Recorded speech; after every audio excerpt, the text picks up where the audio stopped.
Hey guys, welcome back to my channel. I'm Jessica Flynn and I'm the owner and maker of Flynn Sisters Boutique. And today we're gonna be finishing up a rhinestone tumbler that has taken me almost a year to make. I started this originally as a gift to one of my favorite content creators, Julianne Taylor. Unfortunately, it has taken me 5 to 7 business months to complete, but that's okay. You know, good things take time and we're gonna finish it together. I'm gonna show you how. All the products that you see in this video will be listed and linked down below in the description box, and you might even find some discount codes for you there as well. That's enough chit chat for me. Let's go ahead and get started.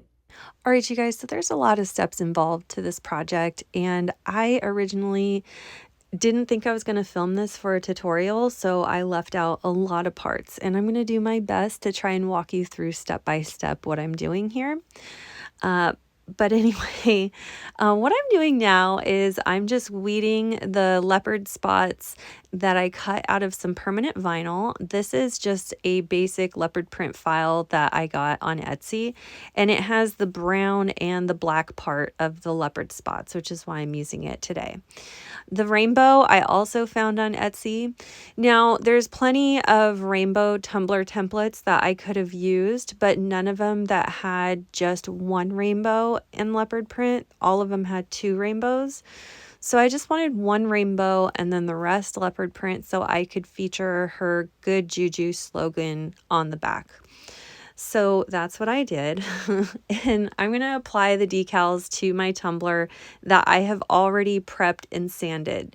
So if you need help on how to prep your tumblers, I will link a video down below in the description box that you might find helpful. I also taped off the bottom using some electrical tape that I ran through my edge trimmer to make sure that edge was nice and straight so that when I go to apply my rhinestones, everything falls along the same line and just looks more clean and professional. Here I am applying the brown parts of our leopard print, and I'm trying to apply it in sections. I know what you're thinking. Why didn't you just apply the whole thing all at once? But I had that good juju word in the middle, and I don't know, this is just how I decided to do it. You can apply your decals to your cup however you like to do it. Once I got all the brown rosette parts applied of the leopard spots, I applied the black outline parts, trying to keep the pattern lined up as much as possible so I didn't have to do a bunch of guesswork. And then where any parts of the spots overlapped on the rainbow or along the bottom or top rim or our slogan little quote there, I would just cut the excess off with my craft knife or move that spot to a different location. This is what it should look like after we get all our vinyl laid. I also went around with a 220 grit sandpaper and lightly sanded the glossy surface off of my vinyl. This is an important step not to miss. That way we can create like a mechanical bond with the adhesive for our rhinestones. And also while you're painting the base colors, it's important not to get any of that paint on top of the vinyl, just because it could disrupt the adhesion with the rhinestones and the glue. Once I got the base paints colored, I made sure everything was nice and dry to the touch before moving on to the next step. All right, you guys, and here's where I really screwed up. I forgot to film the next steps. Because again, I wasn't planning on this being a full tutorial, and I apologize. But for the next steps, I started outlining all of the black vinyl with SS8 rhinestones. So these are my black glass flatback rhinestones. And just using a very small amount of glue from my syringe, I'm going to run a small line along all the little black lines, working in sections that I'm confident I can finish. For example, if I think I can only lay down a 2-inch line of rhinestones before that glue dries, then I'm only going to lay down a 2-inch line of glue. If you don't know how much glue to lay down at once, maybe try to time yourself with a 1-inch section first and then move into bigger sections once you get more confidence, and just kind of time yourself. You have a very small amount of time before that glue starts to dry, so it's really important to work quickly to make sure everything adheres really well. You also don't want to apply too much glue. For all of the line work and small details and trying to get into these small sections, sections. I've got an 18 gauge syringe needle that I've filled with liquid fusion adhesive. We do sell this liquid fusion glue on my website, and I got the syringes from Amazon, and I will link them in the description box. Using my silicone tool, I also like to just take off any excess glue if I've applied too much. I'll link those as well. After I would line up my rhinestones on the black line, I would just go over it really closely with some magnifying glasses or something just to make sure that I got them all straight and uniform. I would also use like the side of a credit card to line them up on those straight lines of the rainbow to help keep all the stones in line. Again, I'm really sorry I did not film that part of the video. But yeah, I did a lot of work on this tumbler off camera because in total it was probably about 12 hours of hands-on time. You really want to make sure that you do that outline on the rainbow first in your black rhinestones just to make sure everything's nice and straight, and make sure that it's dry before you move on to filling them with your colors. To fill the colors, I just used a mix of different rhinestones that I had on hand. So I mixed some FS exclusive mixes with some kind of solid stone mixes that I had, and just kind of had fun picking out the colors. I think that was my favorite part, was picking the stones and filling in the rainbow. Once I completed that section, I just took some rubbing alcohol and a napkin and kind of cleaned up any excess glue or paint. Once that was completed, I started doing any kind of additional outlines that I haven't started yet. So I finished outlining the good juju on the back. So here you can see the glue with my syringe, and I'm just laying a very, very skinny, tiny line. Remember, we can always add more. We just can't take away. If you add too much glue, I would wipe it off before trying again, because we don't want any of that glue to bloom up around our stones and make them look messy or have the stones shifting and moving around. So you really got to find that balance. I picked SS8 stones because I felt like it was the easiest to work with. That would also stay within the boundary lines of the width of the vinyl that I had chosen for this design, if that makes sense. So like the width of the lines on the rainbow were about an SS8 rhinestone width. So that's what I picked. I could have probably used SS6s for this decal back here, but I just wanted it to look uniform with the lines that I used for the rainbow. This looks really tedious, but it's not so bad.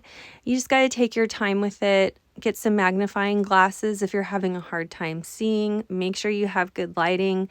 It is really difficult to see the black on black, so there's plenty of spots that I had to kind of go back because I just missed a spot. But anyhow, once you get all of that done, we can start filling in with the pretty colors. To fill this in, I'm just going to apply a very thin amount of that liquid fusion adhesive. Make sure we get in all the nooks and crannies, and I'm going to go one letter at a time, filling in with my FS exclusive mix, Frankie. And if I need any tiny stones, I had some SS3 light rose AB rhinestones sitting around. It's just tiny ones that I had. And those SS3s really came in clutch to fill in the tiny spots. My FS exclusive mixes only come with SS6s as the smallest size. And sometimes that's just not small enough to get into those teeny tiny spots. It also helps to have some of those smaller stones on hand to reach for separately from the rest of the mix, so you're not having to dig through it every time you need a small stone, which is probably often. If you've done scatter mix application before, you know what I'm talking about. I'm not filling any kind of pattern here. I'm just filling in with whatever size stone will fit, using alternating sizes to create this beautiful kind of shimmery look. To fill in these tiny spots in between all the letters, I've got some SS3s in the color that we're going to be using for the background of the leopard print. And just very carefully applying those, making sure to not add too much glue and getting the rest of our stones messy when I go in there. I'm also going to go in and just start outlining around the good juju with my liquid fusion and the Golden Shadow Scatter Mix. We're going to be using epoxy to apply that scatter mix to the rest of the tumbler, but just through all these tiny spots, I want to use that glue so I can really get in there. I'm also going to go around and outline the top rim of my tumbler. Once I get everything lined up, I'm going to take the arm out of my cup and set it against my desk so that I can line those stones up. This is going to make sure that I have a nice clean rim on my tumbler, and it looks a lot more professional than if I were to just apply them into a scatter pattern up until the rim where it might not be totally even. I think this just looks a lot nicer. Once I got the top outline done and that glue's pretty much dry, I'm going to start on doing the bottom rim as well. I also went around and outlined the full rainbow just to make sure I got everything around there looking nice and lined up and clean. Now I can finally start on filling the body of the leopard print background. I've got my Flynn Sisters Fast Cure epoxy that I've transferred into these little bottles, and I'm going to pour just one pea-sized drop of both part A and part B on a post-it note. Once we got both little drops on our post-it note, I'm going to mix this up for a couple minutes, at least until I feel it start to kind of heat up or melt down a little bit. You'll notice it start to thin out. I just kind of time myself and know that if I've been doing the same thing for over 2 minutes, there's a good chance it's fully mixed. It's just hard to tell because it's going to be bubbly. It's going to be on a post-it, so you can't see all the way through it, and it's a very small amount. Anyway, I also mixed in a little bit of this extra fine gold glitter called Jolie from Batty Glitter. And you want to just add a very, very small amount. I probably added a little bit too much here. Anyway, that's just going to add a little bit of extra sparkle. So if there's any kind of gaps between our stones, there might be some glitter to add to the shine. Using our silicone brush tool, we're going to very, very, very carefully brush this all the way around, even up against the stones that were already laid and dried. I'm avoiding the leopard spots because I'm going to fill those in later. I did kind of fill in leopard spots here and there periodically just when I felt like it or I had time.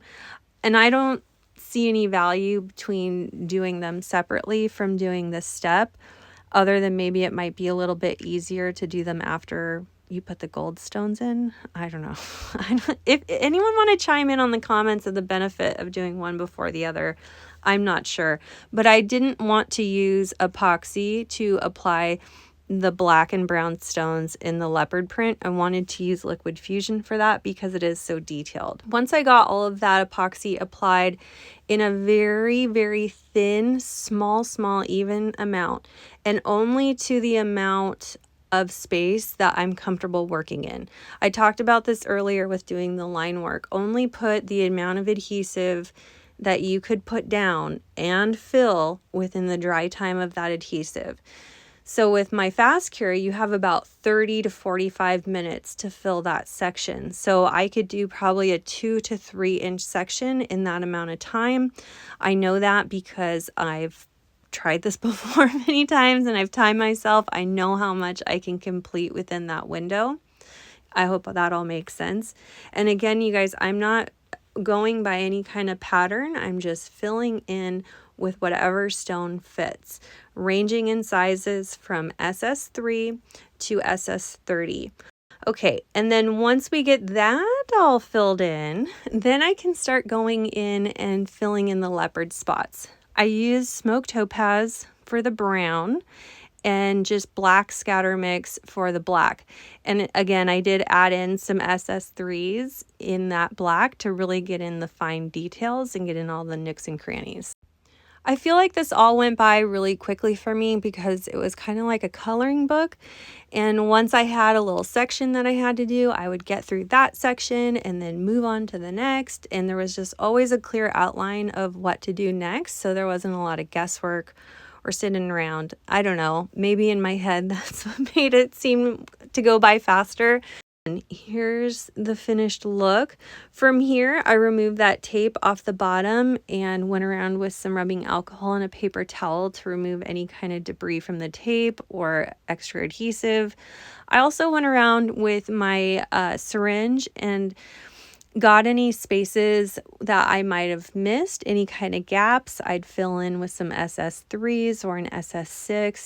I also want to go around and double check to make sure that none of my rhinestones are sitting wonky or stacked on top of each other. We want everyone sitting flat. We don't want any glue on the surface of any of our rhinestones because that really distracts from the sparkle. I'm going to let this dry for at least 24 hours before we clean it. You want to look at the full cure time for whatever kind of adhesive you used and make sure that you wait that full amount of time before you wash it with dish soap and water. For both my fast cure epoxy and liquid fusion, the full cure time is 24 hours.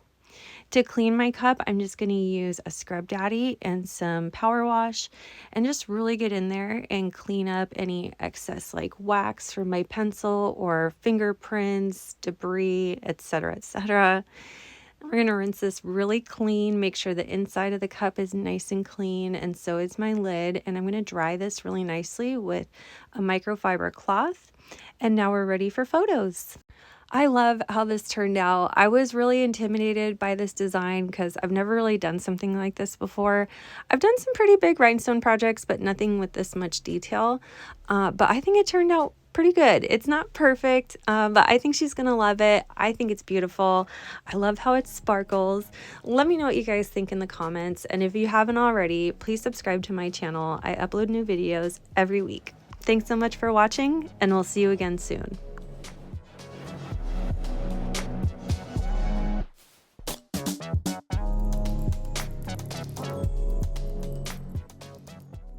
If you love that last video, you can check out the next one here, and be sure to follow us on Facebook, Instagram, and TikTok for more great content.